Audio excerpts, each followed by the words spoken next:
have any kind of code words that are designed to kind of change the mandate of the Durban platform or in any way to walk it back. So all that I really said was, we're going to read that because people could read that in a way that I think is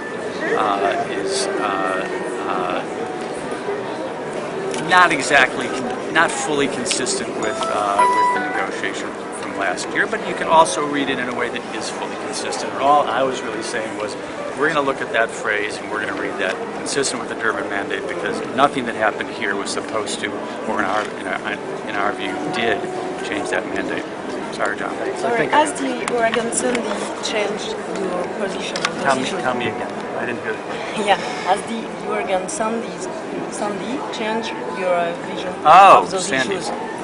No, I think I wouldn't say that Sandy has changed my vision or my understanding of the issues at all, but what I do think is that Sandy has some important lessons for all of us. I mean, I kind of think of it in terms of, when you think about the people who were in Sandy's path, you think about the direct victims of Sandy, whether in New York or New Jersey or other states, or you think about all of the people who were tracking it, watching it, close to it, had relatives or friends close to it, the millions and tens of millions of people who were in one way or another affected by it. I don't think any of those people are interested in a kind of ideological, rhetorical exchange about climate change of the kind that often happens in the U.S. I think they're much more interested in action being taken to protect them, to protect their families and their homes and their businesses.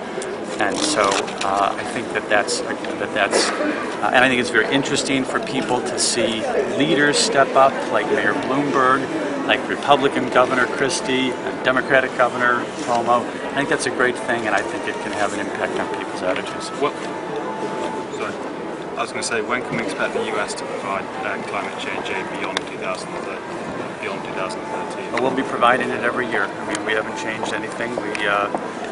We do our best to provide a good amount of funding over the first 3 years, if you include all of our sources, both appropriated money and funding that comes through our Overseas Private Investment Corporation, our development bank. Total was about $7.5 billion, so we will be doing our best each and every year to continue and do as much as we can, so we're not stopping anything. But the criticism over the targets, is that the criticism over the targets, looking for midterm targets, looking for hard numbers in the financial document, is that reasonable considering you guys have fiscal cliff just a month away? Well, I'm not going to characterize reasonable or not reasonable. I think that in general, donor countries, with some exceptions, but most donor countries were not in a position of wanting to put hard numbers down on the table for all sorts of reasons, among them the fiscal challenge.